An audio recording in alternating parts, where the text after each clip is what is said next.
Well, hi, hello. I am so excited. I'm always excited to do these. We have another patient with us today to talk about their patient story.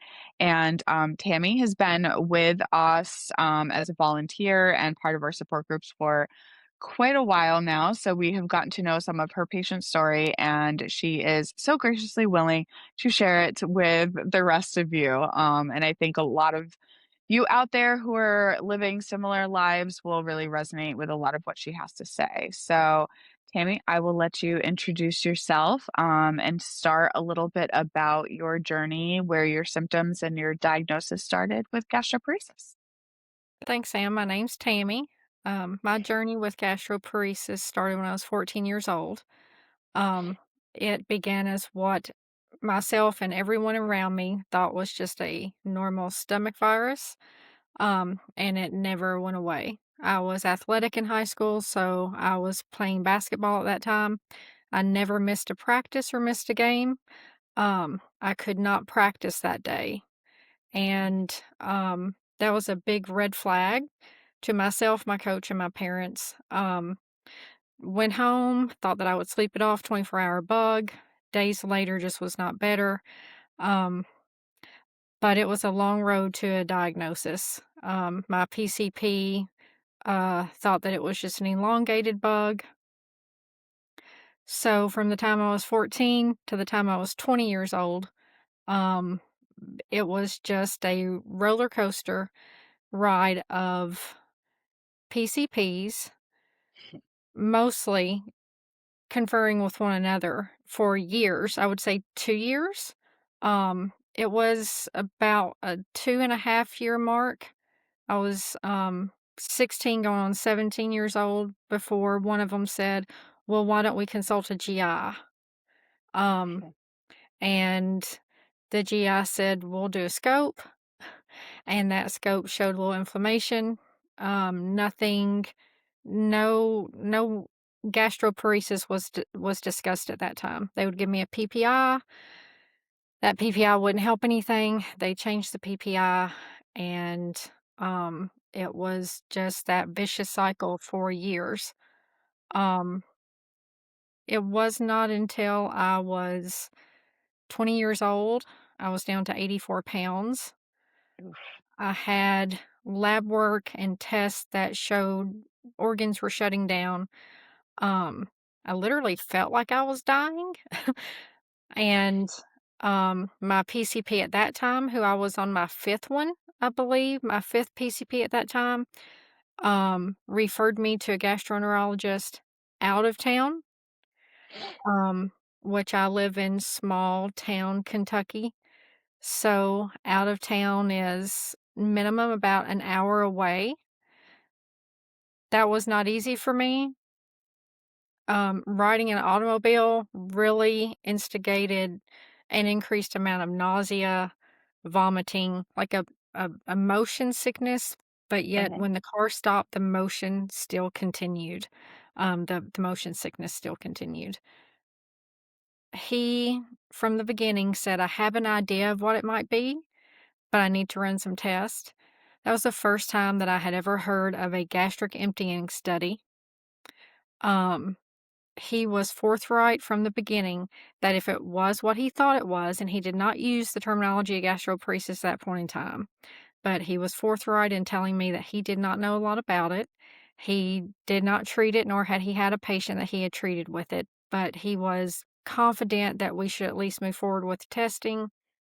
I had the 4-hour gastric emptying study, and a few days later, myself and my family were called in to his office, and he told me I also had endos and colonoscopy at that time, as well as lab work. Um, and all those tests together, as well as my 4-hour gastric emptying study, tea time, he was diagnosing me with a severe gastroparesis.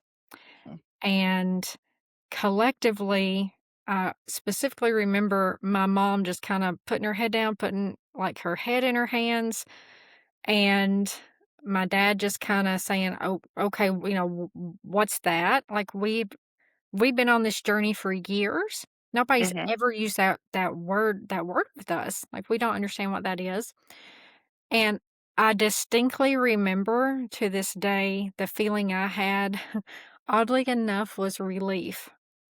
Mhm. I had just from head to toe, this, like, flushing, and it was just like I could breathe. I released a breath that I had been holding for 6 years. I had Mhm. no idea what it was. Nobody again, we had not heard that term throughout the entire journey. Not a PCP or a GI during all that had ever used the term gastroparesis. Um, Not even as a might be this, type situation. But I experienced a huge relief in that I had an answer. My Mhm. symptoms did not go away at that time. I was sitting there, afraid that I would projectile vomit on this GI physician who was, trying to help me and was extremely empathetic, had great concern for me. But I think that was a poignant time. Um, I don't think my parents understood it at the time. How can you feel relieved? We have a diagnosis that we don't know what it is. But during that 6-year journey, I had been told, on one end of the spectrum that there was nothing wrong with me. Mhm. Um, it was umbrellaed under stress or something of that nature. To the other end of the spectrum, that what was wrong with me was in my head. Mhm. It was me doing these things, to myself when I knew that wasn't the case. My parents knew that wasn't the case. Friends in my life at that point in time knew that wasn't the case. But that was part of that journey, having to face so many people that you're sitting across from, hoping that they're the one that's going to find what's wrong with you and what's causing um what was my main symptoms at the time was a severe nausea that just did not abate with anything. Mhm. Vomiting with or without food. Like, I would vomit even if I had not ate. So I would vomit up, like, bile and things stuff of that like that. Just a fatigue, which, of course, I was losing weight. I've never been a larger person anyway, but, 84 pounds and I'm 5'7". It was, Mhm. just a struggle to get through the day with even the smallest of things, and I was in college, um, I was married at the time. I was, trying to live a normal life when there was nothing normal going on in my life. Nobody Mhm. around me was vomiting 24/7. Everybody around me was at least at a decent weight. They could take a sip of a drink or eat a bite of food, and it didn't send them to bed or to the bathroom for hours. Um, so we finally had the answer as to what it was. Pretty quickly after the relief left me, then the questions began. Mhm. And what I found replaced the relief was, for me, a lot of confusion at the time Mhm. because living in small town Kentucky like I did, and this GI was forthright, and I love him. I love him to this day. I credit him with saving my life. I firmly believe he did. Um, Again, like I was going into organ failure at that time, from malnutrition and severe dehydration. Um, at that time I could present to the ER with severe dehydration. They'd hang a bag of fluid and then send me home and tell me to follow with my PCP. And that wasn't Mhm. getting us anywhere. It would keep me hydrated for an hour or so until Yep. I was expelling it. um, so, it was just a vicious cycle that I was in, and confusion quickly replaced the relief in the sense of this GI who had finally found what was wrong with me didn't know a lot about it. Or He what to do with you. or what to do with me, which I've got Mm. that a lot in my life, "What to do with you, Tam?" Um, so he quickly he admitted me to the hospital for, feeding tube placement and IV hydration. and, the feeding tube had to go, below my stomach because my stomach was not going to tolerate what they were Mhm. putting in it, and he reached out to a motility clinic, and my issue, once again, living where I lived, was that I couldn't travel, just absolutely could not travel, and the nearest motility clinic was hours away from me. So for Oof. the first several months, it was literally a consult situation where he tried to help me through them and through their advice. Um, and unfortunately for me, I didn't have the tools that I have now. I didn't have the Mhm. tools that a newly diagnosed patient would have now, meaning I didn't have ChatGPT. I didn't have Google. Mhm. I was also in a situation of desperation. Um, I would have literally clinged on to anything at that time. And looking back now, I wish I hadn't been like that. I wish I had had Mhm. resources. I wish I had had information because I took at face value that what was prescribed to me, what was given to me, the plan of treatment was going to improve my life, improve my quality of life, improve my symptoms. And unfortunately, that's not my story. That's not what happened. Yeah. Um, Today, I would have the resources to look into those things, to look up the medication, to look up the treatment plan, to do a deep dive research on what other options would be available instead of Mhm. just taking the first olive branch that was handed to me. At Yeah. the time, I was extremely grateful for the olive branch that was handed to me. It wasn't long into that journey that that olive branch broke Mhm. completely into. Yeah. And it was hard to come back from. I'm not even certain that today, and, I'm 49 years old, I don't know that that olive branch has ever been put back together in many ways. Just Yeah. in me, what broke when, that treatment didn't work. Not only did the treatment didn't work, but it went down an extremely dark path. Mhm. Um, this was a GI that I trusted to take care of me. Um, Mhm. he did not harm me intentionally. He did not know about the medication itself. I mean, he was forthright with me and, told me honestly that, I was his first patient that he treated with this disorder. He would walk through it with me. But he didn't do the research either. you know, Yeah. he was listening to others and we landed in a really bad spot. Yeah.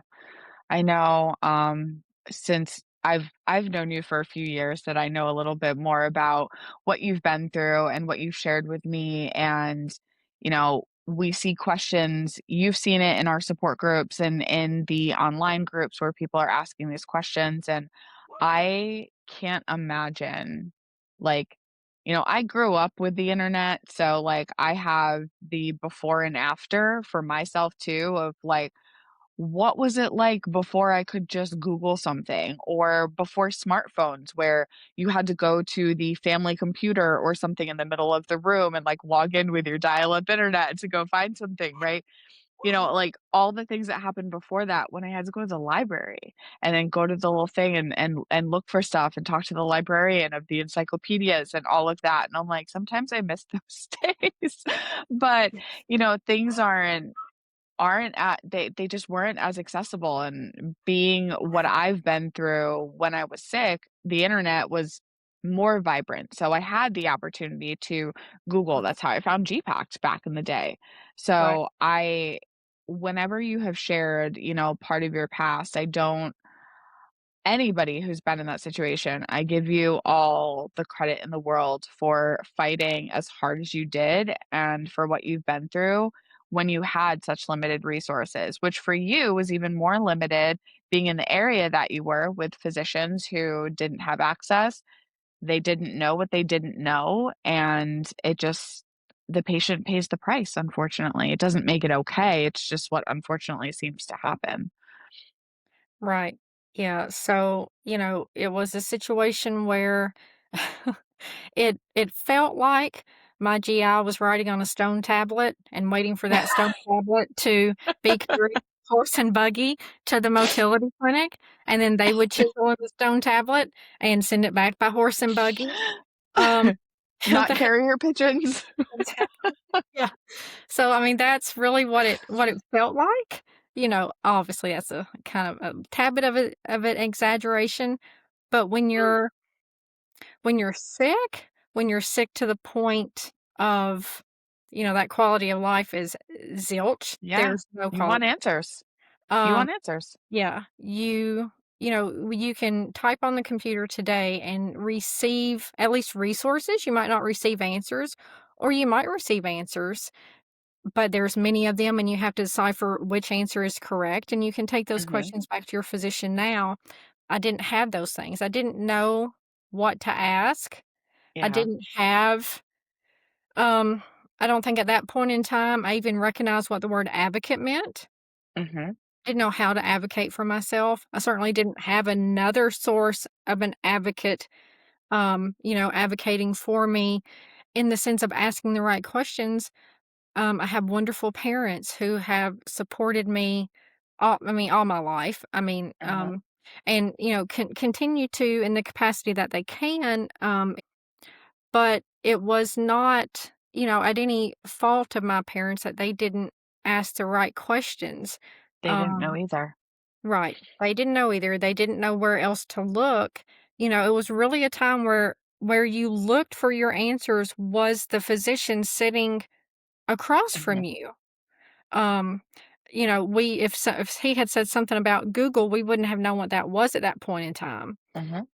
Just, the resources were limited. Your resource was literally the physician and the information that was coming out of his mouth.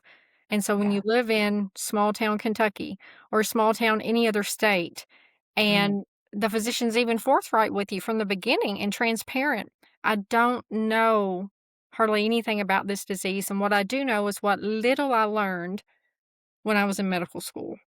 Mhm. Or from word of mouth or from a conference and somebody said the word. Um, it's deflating, it's defeating, it's scary. Yeah. Um, it's you feel very isolated, very alone. Yeah. Even in a room full of nurses and a physician and techs and your parents and your friends and your family, you just feel like you're in a bubble yourself. Mhm. Everybody else is on the outside. Um, it's a tough place to be. Yeah. And I think as hard as that is and hard as that was, I know that that'll be what brings us into the second half of your story and why you are the advocate that you are and how you got to be there.